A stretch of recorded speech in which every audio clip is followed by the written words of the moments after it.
It's time to explore wrestling's past and potential future with your weekly dose of a segment we call What If? Only found here on the WWE Podcast. All right, welcome to your What If segment here exclusively on Patreon. Thank you so much for being a member of the show and supporting us. It's much appreciated. And as always, I've got Anthony DeMarco here to discuss a topic that has really never crossed my mind at length, given the tragedy of Eddie Guerrero and what his career could have looked like, how long it would have lasted, that kind of thing. But Anthony, welcome back to the show. This is something I've really been looking forward to talking about.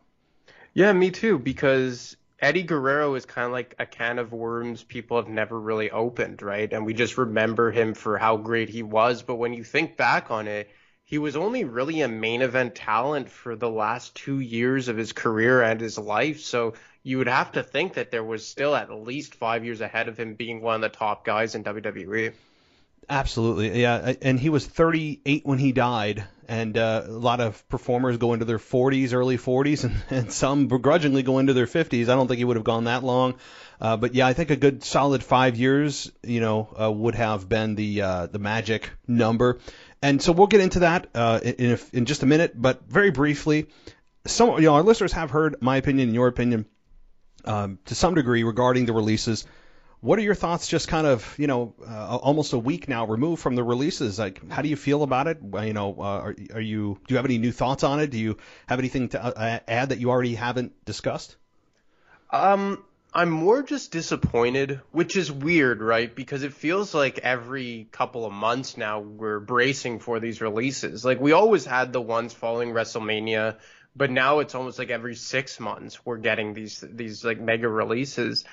And it's never really affected me the way that this one affected me, because I feel like the people that they released were people that had, and talent that had legitimate untapped potential. And we'll start at the top. Braun Strowman, for me, shocked me in numerous ways. For one, he's kind of like the prototypical Vince McMahon wet dream in a lot of ways, right? And I think that the way, creative aside, I think that Adam Scherr, the guy, did an amazing job over his 6-year-long career. Yeah, it was just about 6 years, evolving himself and working in the ring and bettering his look and trimming down. And I think in a lot of ways, evolving his character up until he dropped the Universal Championship and they switched him over to Raw last October. And then creative just kind of stuck him in the same type of program as you've described so many times, just angry about life. He's screaming all the time. And it did get very, very redundant and boring, but I don't think it was through any fault of his own. And what I find is truly sad about this is that maybe other than Kane in his prime, I don't know if there was ever a big man. And I guess you could say The Undertaker, but Undertaker, although he was a big man, he was kind of like a tweener big man, if you ask me. I don't know if there was ever a true big man other than Kane in his prime who worked as well as Braun Strowman. And I really felt that Braun Strowman could have been a main event talent for a long time if they had just tweaked his character a bit and gone into a bit more depth. And I felt like they started to do that during his program with Bray Wyatt last summer. And then as soon as Roman Reigns came back, he dropped the belt and he just went back to the angry big dude. Aleister Black, really too bad. I found that his segments about the Dark Father were one of the more entertaining things on SmackDown. That's saying something given how great SmackDown has been in recent months. But again, was I overly shocked with Aleister Black? No. I mean, when's the last time we saw him in an actual match? When he had the eye patch against Kevin Owens 6 months ago? Buddy Murphy, I mean, same kind of thing with Aleister Black, just untapped potential. The only thing with Buddy Murphy as opposed to the other two is that I think that Braun Strowman, and he's already won a world championship, and Aleister Black were guys with main event level potential. I'm not sure if Buddy Murphy had that, but he certainly could have been like an Intercontinental Champion contender for a long time. And then Lana, I mean, that's probably the one where I'm just like, it's kind of long overdue. So, I mean, I don't want to make light of her losing her job, but I mean, of all the talent that was released, she was the one where I was just like, I mean, it was probably a year too late, to be frank. But Ruby Riott, I mean, she's one that for a long time, I've been saying she has main event level potential. I remember that match she had for the SmackDown Women's Championship. I want to say it was 3 years ago at Fastlane against Charlotte Flair. I thought she was exceptional on the mic, although we never heard her after the initial run with the Riot Squad when she was kind of the leader and, the name of that group being indicative of that. But Ruby Riott is just a talent for me, kind of like parallel to Aleister Black in the men's division. Ruby Riott was a woman who I feel like they just never let get off the ground, and they really missed the boat with her as a main event level talent. Right. Yeah. No. I mean, I'm not going to go through each one. You guys have heard me here talk about it at length. I guess my next question to you, though, would be the biggest question, and then we'll end it here and get into Eddie. Do you think this is setting up WWE for a sale? There's been lots of rumors of Disney purchasing WWE. Or do you think this is just them clearing house to, shore up their books so that it looks good when they have their next investor call quarterly and, the stock goes up? Like, do you think this is something bigger, or is this just kind of the routine, year by year cycle, so to say? To be honest, I never thought I would say this, but it seems like those conversations and rumors are getting louder, and typically where there's smoke, there's fire. And I don't know, Stephanie McMahon doesn't exactly strike me as the kind of person that wants to be, the principal owner of the company beyond Vince. We know that Shane stepped away from the corporate side of things 12 years ago now at this point. And to be frank, it would make a lot of sense. And even Vince, before he dies, and I think Jim Cornette said this a few months ago on his podcast, like, would it not be like the biggest crowning achievement of his life to sell this multi-billion-dollar company to Disney or NBC Universal? I'm not sure if they're related at all, those two companies, but I mean, they've already, for all intents and purposes, they've already sold the WWE network to NBC. So what would be the big difference of just selling the entire company to one of these big conglomerates? And maybe they kind of go the UFC route where, they sell the company and then they just leave like Triple H in charge as far as anything creative and talent goes. And Stephanie McMahon stays on the board of directors. But I mean, I don't think that, and again, this is just completely an outsider's perspective, Stephanie McMahon doesn't strike me as the kind of person who lives and breathes the wrestling, or in Vince McMahon's terms, the sports entertainment business. I think she's just very much loves being a corporate woman. And if they can sell it, get a big lump sum, and she could just stay on and be, involved in the PR and the stocks and this and that, why not, right? Yeah, definitely. I think that while they would sell it, they might sell it to Disney. I don't think they'd give up complete control of the company and maybe still stay on, the McMahons, that is, in some capacity where they could control their own creative. They wouldn't need the overlords of NBC Universal giving their blessing for what they want to do.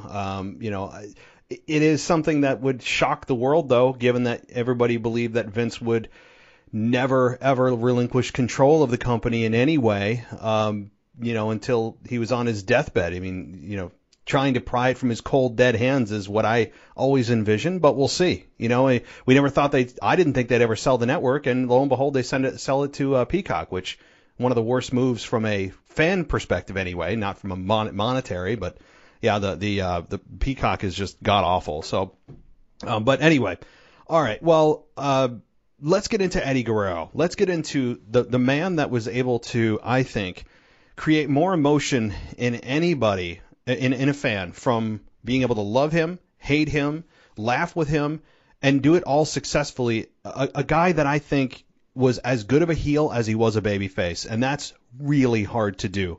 There's usually one side or the other that a character falls on that is just so much better than the other version of them. But Eddie was so good at both. One of the greatest of all time. And I really got latched into the Eddie Guerrero character, of course, even before, but when he won the Universal Champion, or the Undisputed Championship, from Brock Lesnar at No Way Out in 2004, obviously leading to the main event at WrestleMania 20, that we know what happened there with Angle. And I will say, that's one of the few times, and I've said this on my show, but I'm not ashamed to admit it. When he died in 2005, I was 20 years old, and I'm sitting there in my college dorm in South Carolina, and I'm like, I'm sitting watching Raw alone, and I'm like, I'm sitting there like crying like a child because Eddie Guerrero died. I'm like, why am I like? I've never felt that connection with anybody that's died, and we've had so many people die since then, of course. And so I don't know. There was something about Eddie Guerrero he created such a connection with the fans that it made you feel like you knew him. And that's really nothing that I've experienced with any other star in the history of wrestling, for me anyway. But I don't know. What did you think about Eddie Guerrero's career as a whole, and obviously the moment that he died? Well, up until 2004, he was just kind of a lower mid-card, extremely great worker / tag team wrestler with Los Guerreros. And I remember before his main event push in early 2004, I think his biggest claim to fame is when he fought The Rock on an episode of Monday Night Raw in the summer of 2002, when The Rock was the undisputed champion. But aside from that, we never really got to see him in the limelight up until 2004. But when they pulled the trigger on it, it was kind of like, oh my God, what have we been missing this entire time? And his main event push kind of ran parallel with that of Chris Benoit over on Monday Night Raw. And it was almost like in 2004 when like The Rock and Stone Cold Steve Austin had completely stepped away. And it was right before the mega pushes of John Cena and Batista and Randy Orton. It was almost as if WWE and Vince and creative just said, okay, we might as well give them a shot because who else do we have right now? It's not like there's any, top level babyface block in their path. And as far as Eddie Guerrero went, I felt that he blew it out of the park. WrestleMania 20, I've said many times on here that I think it was one of the best WrestleManias of all time. And you can make the case that Kurt Angle versus Eddie Guerrero was the best pure wrestling match on that card. And I've always felt, and I still do to this day, they pulled the plug on his title run a bit too early. Dropping the championship to John Bradshaw Layfield at the Great American Bash, I always felt was kind of a weird creative decision. And then only to give the title run to Layfield for 9 months. But aside from that, it was great. And it seemed that right up until he died, like right before he died, they were priming him for yet another main event push, probably with a clash against Batista at WrestleMania 22. So, I felt like we missed out on a lot, but that short title run we got from February until June was an excellent one. Yeah, it was. And, that Great American Bash win, I remember thinking like you said, it was kind of weird. I was thinking that we didn't get all that we could have gotten out of that run. And if I'm, not mistaken, I believe the story they were trying to tell just before he passed was that Batista didn't really trust Eddie. Eddie was trying to get Batista to trust him, and that, he wasn't really sure, and Eddie was doing everything he could to try to, reel Batista in. And his final match, as we all know, was against Mr. Kennedy in a classic Eddie Guerrero match. Of course, you could have had a much more storybook ending if you knew that he was going to pass away, the following week. But certainly that style of match against Mr. Kennedy, the way that he did it with the whole lying, cheating, and stealing, throwing the steel chair, making it look like Mr. Kennedy had hit him, just classic Eddie Guerrero. And it was, I think, the best possible realistic way that you could have remembered him in terms of that match. But I believe that was a story, and I don't know. What do you think would have happened had that storyline played out? Do you think he was actually babyface, or do you think that he was just trying to gain the trust of Batista only to turn on him?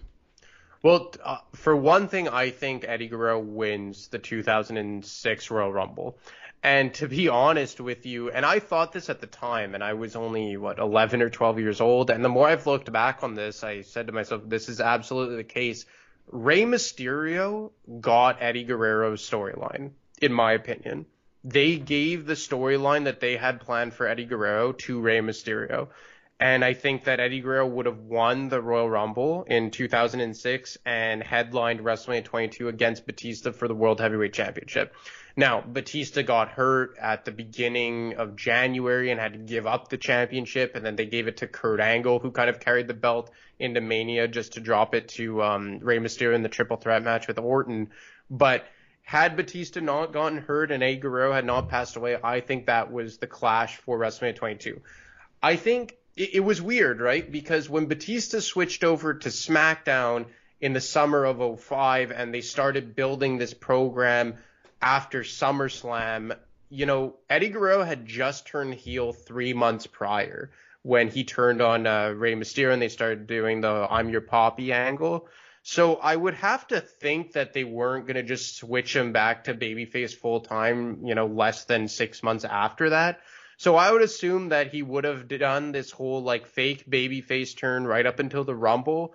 And then when he finally did win the Rumble and it was set to be him versus Batista for the World Championship at WrestleMania 22, he would have completely turned heel again, gone against Batista, and then probably won the World Heavyweight Championship against Batista, because we know that Rey Mysterio won it and he carried it all the way until the summer. And I think it was at the Great American Bash pay-per-view again when he dropped it to King Booker.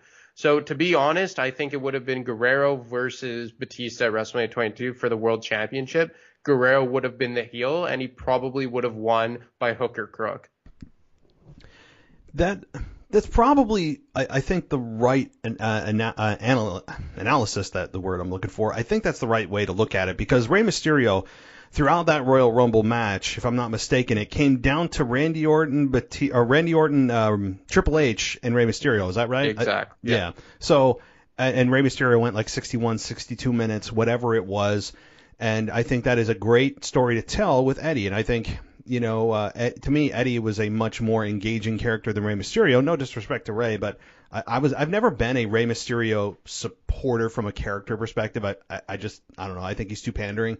But certainly a legendary figure, no question. But Eddie Guerrero, I think that was his story to tell at WrestleMania that year and at the Royal Rumble to set that up. So Eddie Guerrero, no doubt, would have been able to headline that WrestleMania. And as we look out beyond that, assuming that would have been with Batista that year, I think he could have headlined with John Cena, Undertaker. I think that there were several more that could have lined up with Eddie. And I think when all is said and done with his career, I think he probably would have been looked at as one of the best of all time. I understand he's looked at that now, but even in the eyes of more casual fans who today may not really understand the magnitude of what Eddie Guerrero was and was able to do, I think if he was given another 5 years and then, of course, went into retirement and did occasional appearances, that he would have been a household name. Now, to you and I, he's a household name, but I'm talking household name like Stone Cold, like The Rock, like Hulk Hogan, that kind of level. I really believe he could have achieved that because he was not just insanely charismatic on camera. He knew how to play to a crowd, of course. Like I said, playing babyface or heel, he was genius in both. But his wrestling style was so you talk about a pure wrestler. You talk about a guy that is hard-hitting, can't see through his work, just a legitimate badass guy that had credentials and wasn't just playing wrestler. He wasn't just an, quote, athlete like you see today. It's just a lot of athletes doing gymnastics. This guy was a grappler. That is what Eddie Guerrero was, and he was so brilliant in the ring. I think he would have been also remembered for that as well, not just the cool flips and flops that you see today, but actually being able to bring you into the ring with ring psychology. That this guy was a polished performer from head to toe. But my question to you, with all that said, what do you think, or who do you think, beyond Batista, in those presumed 5 years that he was going to continue, he would have been in WrestleMania main events, so to speak? Do you think it would have been Undertaker, John Cena? Who do you think he would have also come across and cross paths with? I think John Cena, absolutely. John Cena kind of went toe-to-toe, other than The Undertaker, that is, until, their kind of throwaway match at WrestleMania 34. But John Cena kind of went toe-to-toe with every big-name talent at WrestleMania at one point. So John Cena, 100%. The only thing is that, Guerrero was kind of synonymous with SmackDown.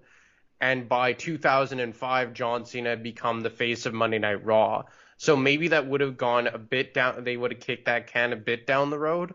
But I think that in the immediate future, him versus Randy Orton would have probably been something that they would have gone to. Because if you remember, like after Orton's initial main event push, and we obviously learned, in later years, and especially on his podcast with Stone Cold Steve Austin, Orton was kind of struggling behind the scenes personally. And if you look back on him during this time, like WrestleMania 22, WrestleMania 23, like WrestleMania 23, Randy Orton was in the first match on the card in the Money in the Bank ladder match. And that's crazy to think about, that a guy who has evolved into one of the best talents of the last generation was on a throwaway match. And I think Orton versus Guerrero would have been a match that would have been just absolutely phenomenal. Now, you would have probably had to turn Guerrero back to babyface at this point, but nevertheless, or Edge.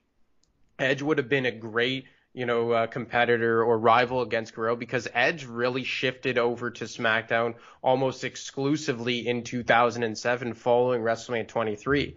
And he started over there as a heel. So I think a lot would have depended on Guerrero going back to babyface. And I think, by 2007, they would have squeezed all the juice out of a heel run with Eddie, and he ultimately would have gone back to being a babyface.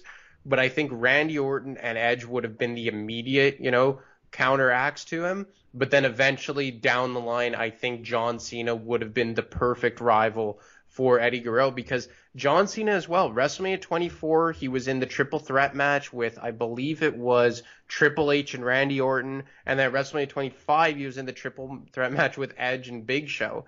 So that's 2 years where John Cena, the biggest star in the company, doesn't have a direct rival to go against. So at least at one of those two WrestleManias, I think you see Guerrero versus John Cena for one of the two world championships.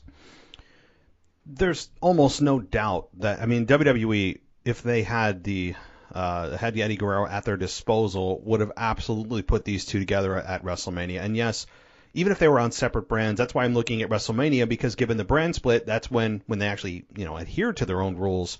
In the mid 2000s, at least better than they do now, then WrestleMania would have really been the only time that they could have clashed. And so even if they were on rival brands, I think that that's possible. And I also think if I look at a person that could have ended his career if he was going to have a retirement match, I would have said Chris Benoit. However, we all know how that ended.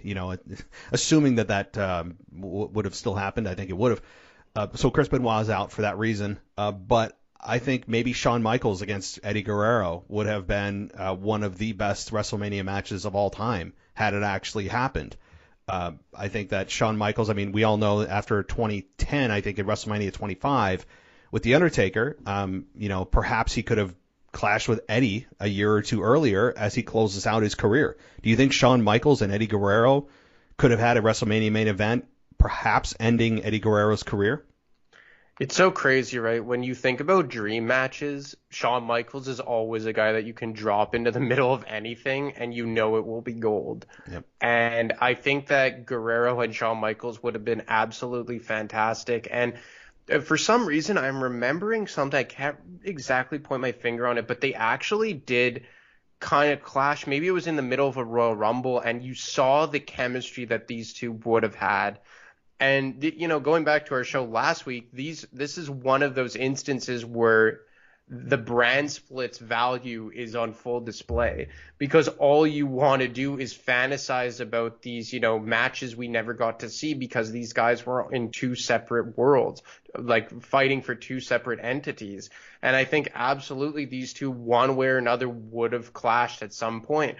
Because I do believe that Guerrero probably would have made his way over to Monday Night Raw, maybe to end his career. It seemed that in a lot of ways when guys were getting ready to end their careers, they made their way over to the Monday Night Raw brand. I guess, going back to what you've said numerous times, that it is Vince's baby. But, I think that these two guys would have burned the house down. And I think we saw what Guerrero and Kurt Angle did at WrestleMania 20. We saw what Kurt Angle and Shawn Michaels did at WrestleMania 21. Who's to say that Michaels and Guerrero wouldn't have superseded both of those matches? Because, these two, along with Kurt Angle, were probably the three best in-ring competitors during the Ruthless Aggression era.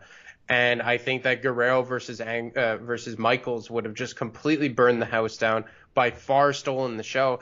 And another thing is that this is the type of match that you don't need a championship involved in. And I think Shawn Michaels kind of specialized in those type of matches at WrestleMania, where he could fight whoever, like wrestler X, and steal the show, and it was in the middle of the card, and there was no championship even close to it. Because in his second run with the company, when he returned in 2002, Shawn Michaels held one singles championship, which was the world title, and I think he held it for a month. And even though that's the case, it seems like he headlined so many pay-per-views and stole the show on so many matches and had so many classics with so many different guys where the championship was never or rarely involved in. So I think just for that alone, Guerrero versus Shawn Michaels would have absolutely just brought the house down. And I actually wouldn't want it to have a championship in the mix, because while I am a massive proponent of championships and having them be there and feel important, because that's the reason everyone should be there, or at least that's the reason we should believe that they're there, I think having the championship actually, I hate to say it, I don't mean to disrespect the championships, but I think it actually would have been a distraction from the brilliance that these two would have brought to the ring, because I think it should have been all about a personal rivalry, about pride, about who's the better man. I think that, to me, would have been and should have been the only narrative driving this storyline. It wouldn't have been complicated. We don't need a secondary distraction of the championship. It would have been mano-a-mano in WrestleMania in the main event, even though I don't think they would have put it as a semi-main if no championship was involved. But it would have been one of the main events on WrestleMania, and I think it would have easily been the match of the night, if not an instant classic, no doubt, and probably the match contender for match of the decade. I really believe it could have been that good if both guys were still in their prime. And in the late 2000s, in 2008, 2009, Shawn was still killing it. I mean, look what he did with Undertaker in 2010, regarded as one of the best WrestleMania matches of all time. Eddie Guerrero, while in 2004 he was 38 years old in 2005, that is, he would have been, 43 by the time that he crossed Michaels, maybe 42, depending on when they did.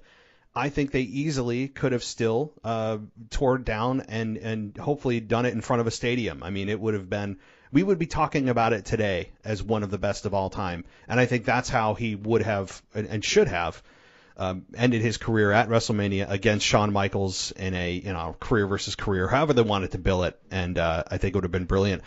Would you have done it that way though, or would you have, or what do you think rather they would have actually done? Do you think they would have ended it with Michaels, and do you think he would have called it a career around 2008, 2009, or maybe even longer? What do you think? I mean, you'd have to assume that Guerrero would have probably packed it in around 2012. To be quite honest, maybe it's just because I think they would have eventually gotten to HBK and Undertaker regardless of Eddie Guerrero being around, because of just the history that those two had. And I think that Guerrero probably would have outlasted Shawn Michaels as far as his career went. So I think that Guerrero's final match, if I had to take the best stab at it, probably would have been against John Cena at WrestleMania 27. Instead of, let's say, The Miz holding the championship. I think that specific WrestleMania, for whatever the reason, that was the one WrestleMania where I looked at it and I said, man, you're really missing star power on this one. And, beyond Miz versus Cena, like, obviously The Rock was the host, and you had the first installment of Taker versus Triple H. But, I mean, that WrestleMania in particular just screams to me, and that was kind of like a transitional period, right? Like, they were kind of exiting the PG era. Well, I mean, it still was the PG era. It was so weird, but it was like they were kind of the change of the guards, because that's like 2011, 2012 is when guys like HBK and Undertaker and Kane and Triple H, like, they stopped being full-time competitors. And I feel like it would have just lined up perfectly with Guerrero to go against John Cena in the main event. And I think that John Cena is an underrated talent in the ring. I mean, I think we saw that on full display at his SummerSlam match with AJ Styles, 5 years ago. So I think that they would have eventually done HBK versus Guerrero 100%, but I think that his last match probably would have been against John Cena at WrestleMania 27 for the championship, with John Cena going over. Yeah, maybe that does make a little more sense because they're trying to build for the future rather than having two old-timers who are still in their prime, although very late prime, go at it where Shawn Michaels is already made man. He's not going to gain anything from winning or losing. And same with Eddie. I think it would have just been an absolute wrestling clinic on display and entertaining as hell, whereas John Cena would have actually benefited from it because he was still on the rise. Although a made man, still, the face of the company. He was the guy that the company was putting their weight on. So yeah, perhaps they do it that way, and really an old school kind of way where Eddie does the favors for John on the way out. That's a very old school thing to do. I agree with it. I think that, while I was never really the John Cena chain gang fan, I couldn't stand that. I was never part of that. I always thought that, I always thought he would have been a great heel, although they haven't ever done that. Maybe they still will. It's 2021. It's still possible. But I don't think that they would have done it, now that I'm thinking about it, with legend versus legend and, loser goes home. Perhaps they just did it in, a very let's build on the future. Although they did it with Ric Flair and Shawn Michaels, so there are examples of it where, two legends go at it and there's not really a building for the future. It's just two legends go at it and, there's not really anything on the line other than pride. But yeah, I think Shawn Michaels, or rather John Cena and Eddie Guerrero would have still put on a very good match. Do I think it would have been as good in terms of quality if Shawn versus Eddie Guerrero was also on the table? No, I still think Shawn Michaels is that good that I think Eddie Guerrero and Shawn Michaels would have been a better match. But do you want to replace a better match with a guy that could actually use the victory and build his career with it? Then the answer is probably let's go with building the future. So do you think any superstars would have been negatively affected by Eddie Guerrero, living and sticking in the main event, which would have probably been for at least 5 years? Like, do you think there's any superstars that we would have never quite seen get into the main event if he had been around? I don't know if there would have been, because Eddie was a guy that the company, I think that during that time, it was still kind of a big man's space, so to speak. I think it's more of and it is today to some degree, but a much more athletic presentation. I think that what would have happened is you wouldn't have him taking anybody's spot, but I think they actually would have kind of rotated him through kind of the upper mid-card to the main event, back to the upper mid-card to the main event. I don't think he would have been a perennial main eventer, always in the main storyline. So I think he would have been rotated out when another star came in, and he wouldn't have sucked up someone's spot. I don't think they ever looked at him as to the level of Stone Cold or The Rock. We got to build every show around him. As much as you and I respect and appreciate Eddie and realize his value, I don't think WWE over those years would have looked at him in the same light. So I don't think anybody would have been negatively affected. I would agree, except for Rey Mysterio. And maybe it's just because over the past year I've grown to resent the hell out of that character. But I think that Rey Mysterio would have never even touched the main event or gotten world championship runs had it not been for the passing of Eddie Guerrero. Because I think that, to your point, the way you just described it, that's kind of what they did with Rey Mysterio, right? Like upper mid-card, goes into the main events for a couple months, then comes back down. And now it's kind of been the cycle of Rey Mysterio over the course of his career. Not so much since he returned in 2017 or whenever it was, but during his first stretch with the company. And I truly believe, and we went over it earlier in the show, that they gave Eddie Guerrero's storyline to Rey Mysterio. And, obviously they played over the fact that they were best friends and he would wear his shirt. And for a couple months, Rey would come into Eddie's theme song, driving the lowrider. So I think that, and I would not have been upset by this in the slightest. So I'm not complaining here, but I don't think we would have ever seen Rey Mysterio in the main event had it not been for Eddie Guerrero passing away.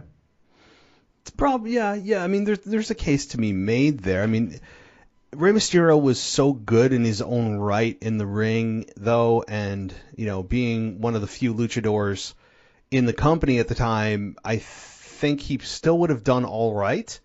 But, yeah, perhaps there would have been a little bit of negativity especially on his career, had Eddie Guerrero stuck around.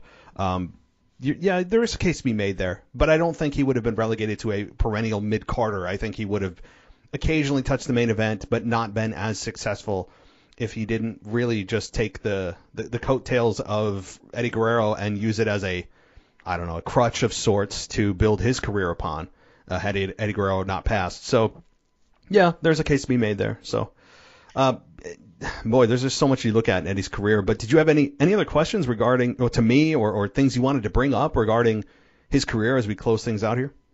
Well, I feel like I always come back to this, but I guess that's just indicative of how much I do like the entire concept of the brand split. But all in all, where do you think they would have stationed him, on SmackDown or on Raw? He feels like he feels like SmackDown because that's where I remember him living. He found a nice home on SmackDown. I think he would have stayed on SmackDown for at least the next year or so. As you said, with the whole Batista program that probably was on its way to being a WrestleMania main event, they might have switched him to Monday Night Raw. I think he would have been, after SmackDown finished up that year and they did the next draft, I think he would have moved to Raw. Yeah, well, it's so weird because you hear about SmackDown back in the Ruthless Aggression era when Paul Heyman was writing it, and he tried to make it more of a wrestling show and more of the in-ring competitors. And he actually made a trade almost in real life with Brian Gearwurtz, I always botch that pronunciation, but I believe he traded, it was Chris Jericho, and was it the Un-Americans or something, for Eddie Guerrero. And he said that, yeah, I gave up a ton of talent, but I wanted Eddie Guerrero because he fit the mold of SmackDown. And, if you looked up the description of SmackDown back in the day, the way Eddie Guerrero fought and wrestled, that was pretty much SmackDown. So I think for sure he would have found his main home on SmackDown, but towards the end of his career, I think he would have, of course, gone to Monday Night Raw, just because it seems like that's what WWE does, to at least give, these certain competitors the final spotlight before they ride off into the sunset, because at the end of the day, Vince does always view Raw as the first child. Yeah, no matter what anybody says, even though it's the worst show right now, it's not even close to SmackDown. Raw is a complete disaster right now, with very terrible. few. Yeah, it's awful. But yeah, SmackDown has always been known as a wrestling show. That's kind of been its identity from the beginning, that it's just a much easier to follow, more wrestling-based show, which amazingly is being perceived as a better show by most fans. Wow, just think about that. A wrestling show that has wrestling on it is a better show. But, SmackDown does feel like Eddie's home, but like you said, they would have eventually brought him to Raw. I think to maybe have new programs, or just shake things up, or maybe let somebody else be the leader on SmackDown. I think you're right that it always would have been his home. Like The Rock is synonymous with SmackDown, Stone Cold is synonymous with Raw, like that kind of thing. And I think that, yes, he would have mainly been based on SmackDown, but definitely at some point had a solid 1 to 2 year run on Raw, probably towards the end of his career. And then we can't forget that maybe he would have gone to ECW for a year. Oh, well, we can only fantasize. That what a disaster. That's actually something I've never covered, is the absolute disaster of ECW. Wasn't Bobby Lashley the final ECW champion? I think he was. Well, he was kind of like the inaugural face of it, because they tried to make it Rob Van Dam, but then he got busted for a DUI, 3 weeks into his title run, and they just pulled the plug on it. They gave the championship to Big Show, but then Big Show retired soon thereafter before coming back, and then Lashley held it. I actually feel like the final ECW champion was like Matt Hardy or Jack Swagger or something, but by the end of ECW, it was just such a joke. Like, it was just such a disaster. It sounds so good. It's one of those things that somebody brought up in like an executive meeting, and Vince is like, I like it. And, we can do better than they ever did. And it was doomed from the beginning. It was bad, really bad. That could be a whole nother show that we discuss about ECW, the WWE version of ECW, which was just a complete embarrassment. But, all right. Well, Anthony, as always, a great time talking about Eddie Guerrero, a guy that is to me, even though his life got cut short, his career got cut short, is regarded to me and to you, I would believe that is one of the best of all time in the ring, on the mic, regardless of the fact that he was 5'7", 5'8", doesn't matter. This guy was just brilliant. And so, any closing comments? No, it's just too bad that we never got to see, the full extent of Eddie Guerrero. But for the years that he was around, he was just absolutely great. And in a lot of ways, I think that he was the best competitor SmackDown had up until 2005. Especially after Brock left, he was kind of like the face of that brand. Even though JBL was carrying the championship and Kurt Angle and Taker were there, I think 2004 specifically, when I think SmackDown, I think Eddie Guerrero. Yep. No, I'm with you. And the moment that he won the championship, you talk about, organic fan support. I mean, that is no way out. I understand that we had Goldberg interfere in that match, but it was still one of the best good feeling moments. It was like the Daniel Bryan moment before Daniel Bryan existed. It felt like that. And so, anyway. All right. Well, thank you so much for joining me. And of course, everybody, you can catch Anthony on his Rivalry show every single Friday right here on the WWE podcast. So thank you, everybody, for being a patron of the show. We do truly appreciate it, and we'll be in touch later this week on our next topic. Sounds good, man. I'm really excited to get into what I believe will be D-Generation X, and if they had never been assembled as a group. Ooh, I like it. So, all right, guys, thank you so much, and thank you, Anthony. We'll be in touch soon. Take it easy, man. All right, bye.